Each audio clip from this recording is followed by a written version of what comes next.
हम शंकर जी को जल कहां बैठ के चढ़ाते हैं?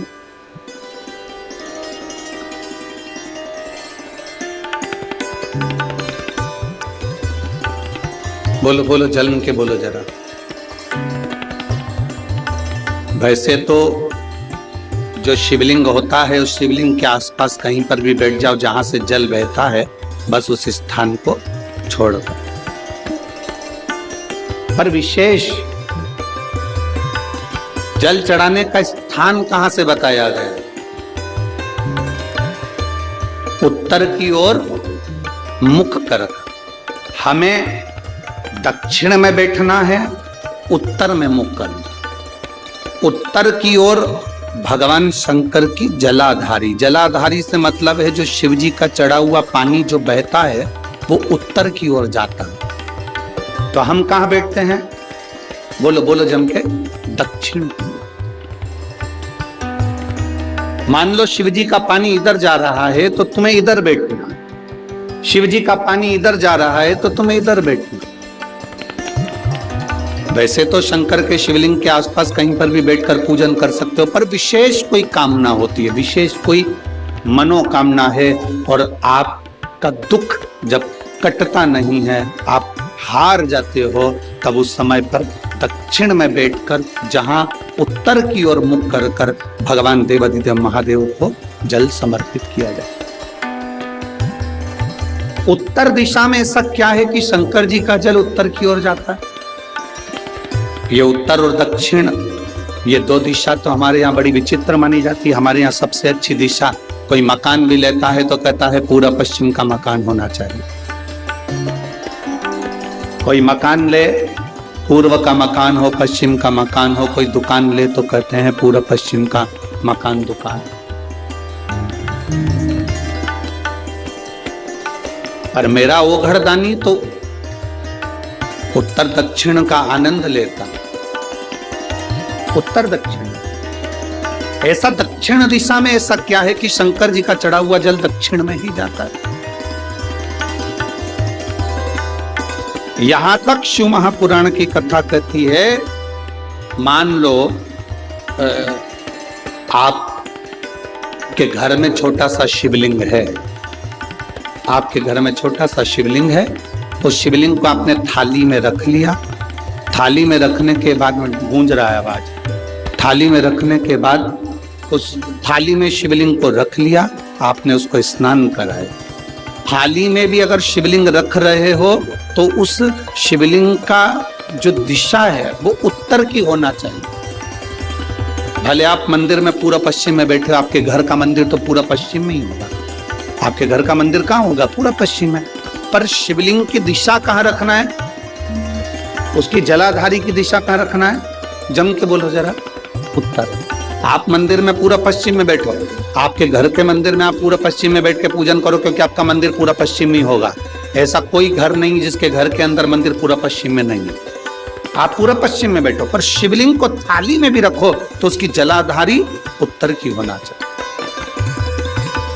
आपने अगर स्नान कराया है, शंकर भगवान के शिवलिंग का जल जो आप लेकर जा रहे हो विसर्जन करने के लिए, शिवलिंग का चढ़ा हुआ पानी जो भगवान को हम घर में स्नान कराते हैं, भगवान को घर में नहलाते हैं, स्नान का जो जल होता है उसको हम ले जाकर जब वृक्ष में डालते हैं, उस समय पर शंकर का घर में चढ़ा हुआ जल जब हम ले जाकर उसको डालते हैं वृक्ष में, अगर आपका ध्यान उत्तर की ओर है, आपका मुख उत्तर की ओर है, भले आप जल डाल रहे हैं पर मुख यदि आपका उत्तर की ओर है तो आपकी मनोकामना पूर्ण होती ही है, ये निश्चित है। शिव जी का चढ़ा हुआ जल भले हम अपने घर में स्नान कराया, भले हमने अपने घर में नहलाया, शिवलिंग को अपने घर में स्नान कराया, पर उसका जो जल नहलाने के बाद सब भगवान जब नहा लिए, अपने शिव जी को नहला लिया, वो जल रखा है, पूजन अर्चना सब हो गई, बाद में आप पूजन पे से उठे, उस जल को लेकर गए, आपने जो विसर्जन किया उस जल को आपने पेड़ पौधे में डाला, वो जल उत्तर, भले आपका वृक्ष कहीं पर भी हो पर आपका मुख उत्तर का है, और आप उस जल को, शंकर के चढ़े हुए जल को आप पेड़ पौधे में डाल रहे हैं, मतलब आपकी राहें खुल जाएगी और मंजिल तक आप पहुंचोगे जरूर। ये निश्चित, ये निश्चित था। किस किस के घर में शिवलिंग है?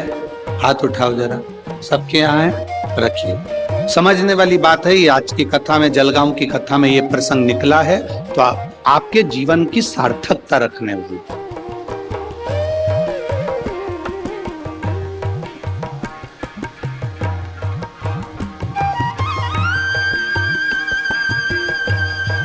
केवल एक दिशा की मूलता रखकर भी हम सुख पा सकते। दिशा की मूलता, शंकर का जो उपासक होता है, शिव भक्ति में जो डूबने वाला होता है, उसको एक आनंद की अनुभूति हो जाती है। एक आनंद की अनुभूति। उत्तर दिशा क्या? उत्तर दिशा में ऐसा क्या है कि शंकर जी का चढ़ा हुआ जल उत्तर दिशा में जा रहा है, और वो उत्तर दिशा का जल भी हमारे जीवन को कल्याण कर रहा है। सूर्य नारायण भगवान को आप जल चढ़ाओ, मना नहीं है। सूर्य नारायण भगवान को जल चढ़ाने से रोग का निवारण होता है, ये हमने पहले की कथा में वर्णन कर चुके। जरूरी है। पर घर में जो तुम शिवलिंग रखे, उस शिवलिंग का चढ़ा हुआ जल, उस शिवलिंग के स्नान का जल, पूजन का जल आप किसी भी वृक्ष में चढ़ा रहे हो, पौधे में चढ़ा रहे हो, पर आपका ध्यान याद आ जाए। अगर कथा, जलगांव की कथा अगर थोड़ी सी याद आ जाए, तो तुरंत अपने मुख को उत्तर का कर लेना और पानी डाल दे, रास्ते खुले।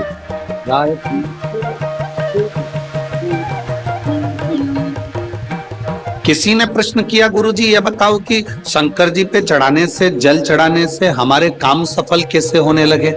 हम तो पहले इतने पंडितों को पत्रिका दिखाए, ज्योतिषों के यहाँ गए, हमने ये पूजन कराई, हमने वो पूजन कराई, हमने वहां गए, लोगों ने कहा वहां जाकर ये वाली पूजन कराओ, किसी ने कहा वो वाली पूजन कराओ, हमने दुनिया की सारी पूजन करा ली। पर जब से शिव पुराण की कथा लोग सुनना चालू करे, तब से लोग भटकना छोड़ दिए। केवल दुख आता है तो शंकर याद आता है, तकलीफ आती है तो एक लोटा जल याद आता है, ज्यादा दुख आता है तो श्री शिवाय नमस्तुभ्यम याद आता है। लोग लोटा भर के शिव जी के मंदिर जाने लगे। शंकर की पूजन में ऐसा क्या है? हम उनसे कहते कुछ नहीं है। जो तुम जल शंकर जी पे चढ़ाते हो, कहीं पर भी खड़े होकर चढ़ा रहे हो, वो जल उत्तर में जा रहा है। उत्तर में जा रहा है मतलब तुम्हारा रास्ता उत्तर दिशा में अगर जल जाता है तो तुम्हारा रास्ता खुल जाता है, ये निश्चित। वो जो जल तुम समर्पित कर रहे हो वो उत्तर दिशा में जा रहा है, उससे तुम्हारी राहें खुल रही, उससे तुम्हारी राहें खुल रही।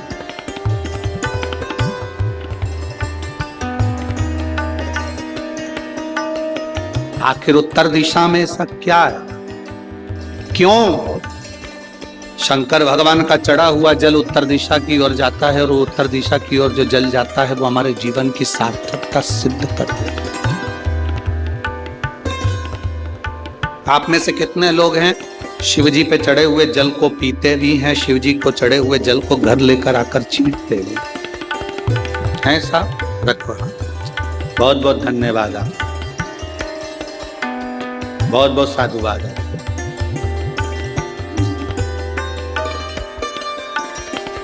अब शिवजी पे चढ़ा हुआ जल आप पीते होंगे, शिवजी पे चढ़ा हुआ जल आप घर लाते होंगे, तो पात्र उत्तर दिशा में ही तो शंकर का जल बहता है, तो वहीं से तो लाते होंगे। उस जल को लाने के, हम कहते हैं कथा में कि उस जल को लेकर आने के बाद अपने घर में छींटना चाहिए, पीना चाहिए, आचमन करना चाहिए। प्रत्येक घर का बच्चा बच्चा भी थोड़ा सा जल पिए, थोड़ा सा। उत्तर दिशा का मूल क्यों है? हमारा वेद, हमारा शास्त्र कहता है, एक बार अष्टावक्र जी, अष्टावक्र ऋषि,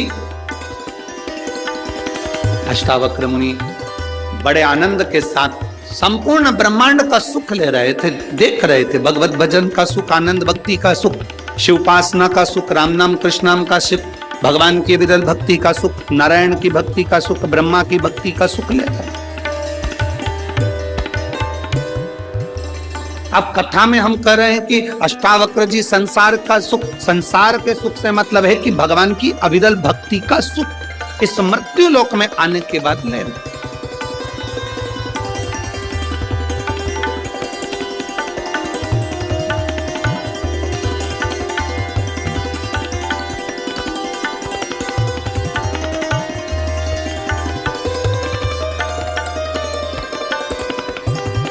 भगवान की अविरल भक्ति का सुख, अष्टावक्र जी ने जब भगवान की अविरल भक्ति का सुख लिया, समय आने पर अष्टावक्र जी को लगा कि अब मेरी शादी होना चाहिए, अब मेरा विवाह होना चाहिए। अष्टावक्र जी को मालूम पड़ा कि बदान्य ऋषि की बेटी बड़ी सुंदर है। अष्टावक्र जी बदान्य ऋषि के यहां चले और अष्टावक्र बाबा जब बदान्य ऋषि के यहाँ पहुंचे और बदान्य ऋषि जी के यहाँ पहुंचकर उन्होंने कहा बदान्य ऋषि से, ऋषिवर मैं चाहता हूं आप अपनी बेटी का विवाह मेरे साथ में कर दे। बदान्य ऋषि ने अष्टावक्र जी को देखा, देखकर प्रणाम किया, प्रणाम कर कर कहा आप कहते हो कि मैं अपनी बेटी का विवाह आपके साथ कर दूं? अष्टावक्र जी ने बदान्य ऋषि से कहा आप अपनी बेटी का विवाह मेरे साथ, ठीक है, पर विवाह करने से पहले मेरी एक शर्त है। अष्टावक्र जी से बदान्य ऋषि ने कहा मेरी एक शर्त है, क्योंकि बेटी का बाप हूं, शर्त रखने का हक बेटी के बाप को होता है। राजा जनक जी ने भी शर्त रखी थी, जो इस धनुष को उठाएगा, चढ़ाएगा, तोड़ देगा, मेरी बेटी ब्याह दूंगा। बेटी रुक्मणी जी के यहां स्वयंवर था, द्रौपदी का स्वयंवर था। ये सब चीजें लड़की का जो पिता होता है वो संकल्प ले सकता है, बेटी का जो पिता होता है वो कुछ प्रश्न रख सकता है। बेटी का पिता कुछ दृढ़ता रख सकता है और प्रत्येक बेटी के पिता के अंदर यह भाव होना चाहिए कि वो एक संकल्प ले अपनी बेटी के लिए। प्रत्येक बेटी का पिता एक संकल्प लेना चाहिए। वो संकल्प सबसे मूल ये है कि बेटी की शादी के लिए धन मत देखना कि कौन करोड़पति है, कौन अरबपति है, किसके यहाँ बेटी देना है।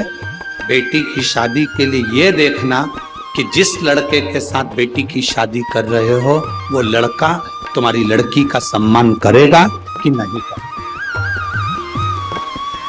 वो लड़का बेटी का सम्मान करेगा कि नहीं करेगा। खाने पीने में तो नहीं है, व्यसन में तो नहीं है, नशे में तो नहीं है, कहीं दोस्तों के चक्कर में तो नहीं है, कहीं भटक तो नहीं रहा है। एक संकल्प आपके भीतर होना चाहिए। इतना बड़ा संकल्प राजा जनक जी ने लिया था कि धनुष तोड़ेगा तो बेटी ब्याहूंगा। किसी ने संकल्प लिया था कि जो मछली की आंख में जो तीर मारेगा उसके साथ बेटी को ब्याह। कोई कहे कि ये संकल्प, पहले के राजा बेटी को ब्याहने से पहले स्वयंवर रचते थे। स्वयं महामाया लक्ष्मी जी का भी स्वयंवर हुआ। स्वयंवर का मतलब क्या होता है? जिसमें बल हो वह जीत सकता।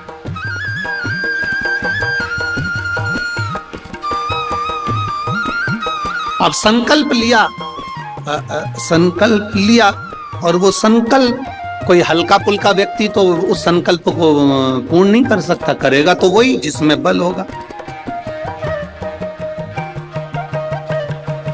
अब मछली की आंख में बाण छोड़ना है, जल में देखकर बाण छोड़ना है। आप कहीं का समझदारी की बात, कहीं का बेवड़े को खड़ा कर दो तो वो नीचे देखेगा, ऊपर देखेगा, कहाँ छोड़ेगा मालूम पड़े। मछली को तो कम जिसने संकल्प रखा था उसी पे छोड़ देगा। ये लड़कियों की शादी के लिए ये दृढ़ रखते हैं ना कि धनुष तोड़ेगा, ये करेगा, इससे ही मालूम पड़ता है कि लड़का कितना सात्विक है। धनुष उठाना कोई सरल बात है? कहीं का हल्का फुल्का व्यक्ति हो उससे कहते उठा ले, तो वो उठा उठा के रह जाए, नहीं उठे। मतलब दमदार चाहिए, थोड़ा वो दमदार जिस, और वो ही संकल्प निभा सकता है जो सब चीजों से दूर है, सब चीजों से।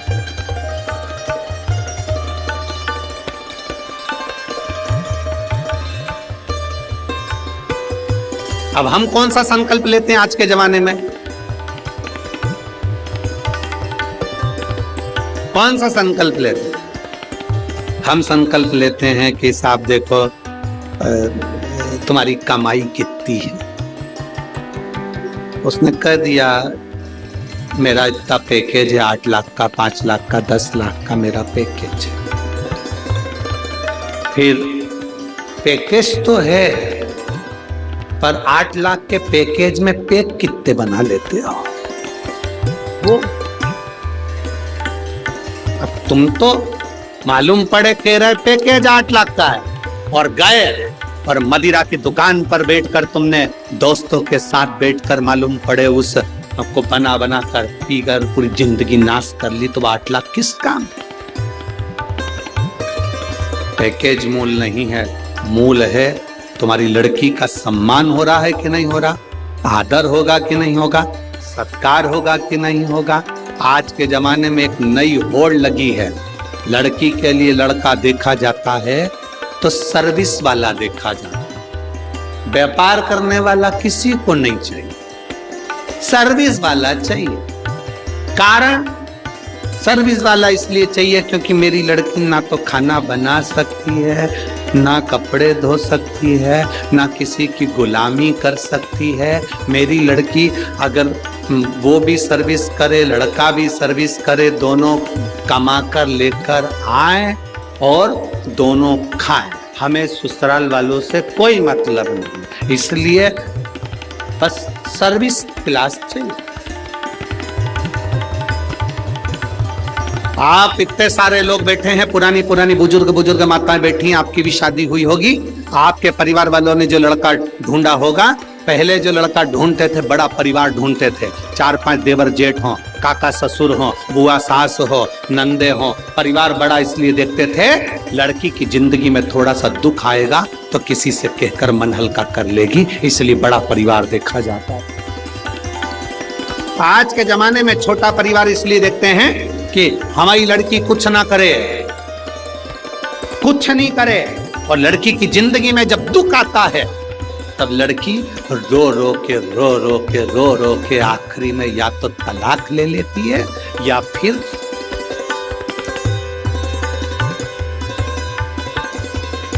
समझ।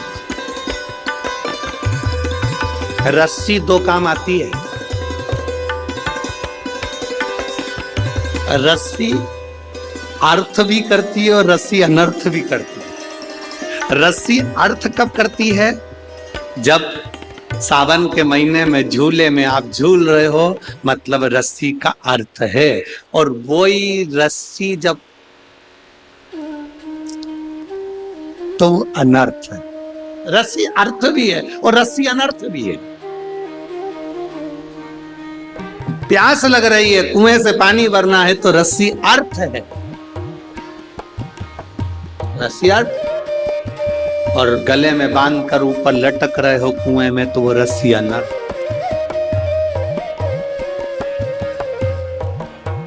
सुख देखिए, हम मना नहीं करेंगे बेटियों को कि तुम सर्विस वाले से शादी मत करो, हम कह भी देंगे तो तुम क्या नहीं करोगे, कोई तुम मान।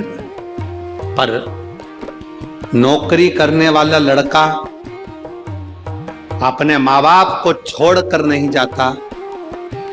घर जिसका व्यापार होता है वो अपने माता पिता का व्यापार संभालता है, परिवार को संभालता है। थोड़ा पढ़ने में कमजोर हो सकता है क्योंकि वो अपने माँ बाप के साथ में कदम से कदम मिलाकर चल रहा है, इसलिए पढ़ नहीं पाता। व्यापार करने वाला लड़का थोड़ा सा कम पढ़ा लिखा हो सकता है, तुम्हारे लेवल का नहीं पढ़ा होगा, उसने सीए नहीं करा होगा, उसने इंजीनियरिंग नहीं करी होगी, उसने डॉक्टरी नहीं करी होगी, उसने एमबीए नहीं करा होगा, पर इतना पक्का है कि भले वो एमबीए भले ना करा हो, पर तेरे लिए अगर वो तेर से 1-2 अंश कम भी पड़ा है ना, और व्यापार कर रहा है और माता पिता के साथ कदम से कदम मिलाकर चल रहा है, तो तुझे भी जिंदगी भर नहीं छोड़ेगा, ये पक्का।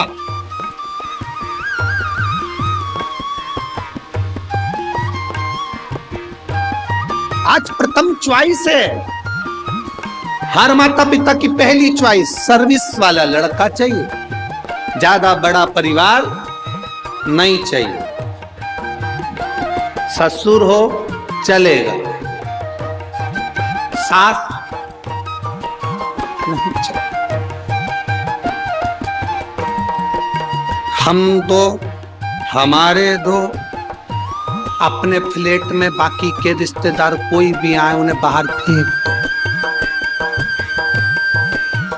कहां की रीति है?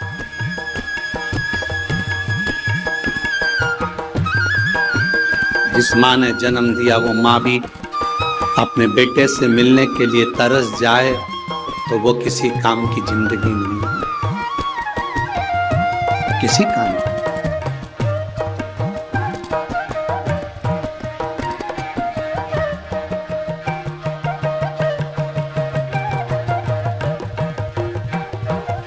लड़की के लिए संकल्प करो पिता, पर संकल्प करना तो ऐसा संकल्प करना जो संकल्प निभ जाए। हमारी लड़की का सम्मान करने वाला उसका पति होना चाहिए, आदर करने,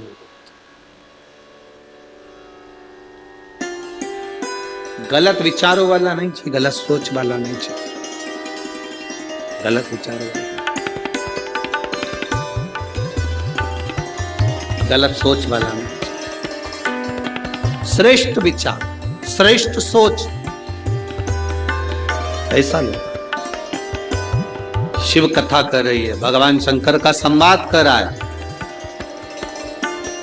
वदान्य ऋषि ने अष्टावक्र जी से कह दिया कि मेरा एक संकल्प है, अगर वो पूरा कर दोगे तो मैं अपनी बेटी का विवाह तुम्हारे साथ कर दूं।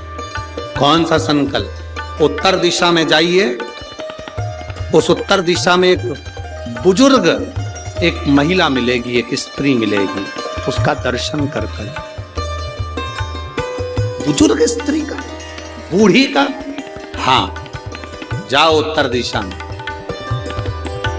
चलते चलते उत्तर दिशा की ओर जब अष्टावक्र जी चले, वदान्य ऋषि की लड़की से विवाह करना है तो उत्तर दिशा की ओर अष्टावक्र जी चल दिए। चलते चलते कैलाश पर्वत के नजदीक पहुंच गए, वहां पर मणिभद्र मिल गए भगवान शंकर के द्वारपाल। वहां मणिभद्र मिले भगवान शिव के द्वार, और भगवान शंकर के द्वारपाल मणिभद्र जी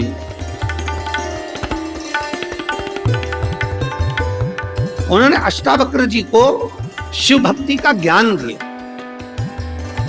शंकर भगवान के द्वारपाल अष्टावक्र जी को शिव भक्ति का ज्ञान देना। अब जरा अंदाजा लगाना, अष्टावक्र जी कितने बड़े ऋषि, कितने बड़े मुनि, कितने बड़े संत, और उनको दूसरा कोई ज्ञान दे रहा है। शिव महापुराण की कथा कहती है, शंकर का भक्त जहां मिले उसको हाथ जोड़कर उससे शिव भक्ति का ज्ञान लेते जाओ, वो ज्ञान कहीं ना कहीं काम आता है। शिव का भक्त जहां बैठो ऐसी जगह पर जो सार्थक जगह। शिव कथा कर रही है, भगवान शंकर का संवाद कर रहा है। वदान्य ऋषि ने कहा बुजुर्ग माता मिलेगी, चल दिए। बीच में मणिभद्र जी मिल गए, भगवान शंकर के दरवाजे के द्वारपाल मणिभद्र जी मिले, और मणिभद्र जी जब दरवाजे के द्वारपाल मणिभद्र जी जब मिलते हैं, मणिभद्र जी जब मिलते हैं दरवाजे के पास,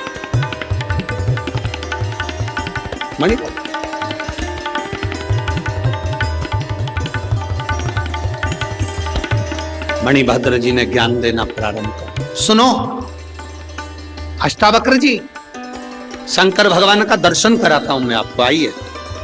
मणिभद्र ने शिव जी का दर्शन करा, मणिभद्र ने भगवान देवाधिदेव महादेव का दर्शन करा। शिव का दर्शन। चले, मणिभद्र जी ने अष्टावक्र जी को ज्ञान उपदेश दिया। मणिभद्र जी, भगवान शंकर के दरवाजे के द्वारपाल मणिभद्र जी, जो चंद्रसेन राजा को मणि दे देते हैं और वो मणि के बल पर चंद्रसेन राजा पूरी सत्ता स्थापित कर लेते।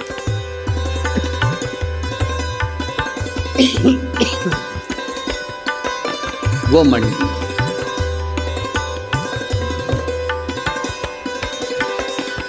सहज।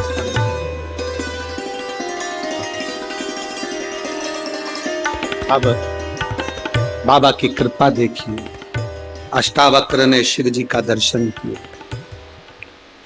अष्टावक्र जी ने शंकर भगवान के शिवलिंग का पूजन करा, दर्शन करा। दर्शन कर कर अष्टावक्र जी ने उस जल का स्पर्श कर अपने मस्तक पर त्रिपुंड लगाया। मस्तक पर जल का त्रिपुंड। काय का त्रिपुंड है? जम के बोलो जरा। जल का, जल का, जल त्रिपुंड। मणिभद्र ने अष्टावक्र जी से कहा, शिव जी पे चढ़ाया गया जल खाली नहीं जाएगा, एक दिन तुमको इस जल का महत्व समझ में आएगा। जल का महत्व समझ में आएगा, ये अष्टावक्र जी से स्वयं मणिभद्र जी कह रहे हैं। अष्टावक्र जी ने जल का तिलक लगाया। वापिस आए अष्टावक्र जी, शिव भक्ति का हृदय में भाव लेकर आए। तब उन्होंने हर परीक्षा को उत्तीर्ण करा तो वादान्य ऋषि ने अपनी बेटी का विवाह अष्टावक्र जी के साथ करा। ये शिव के जल का महत्व।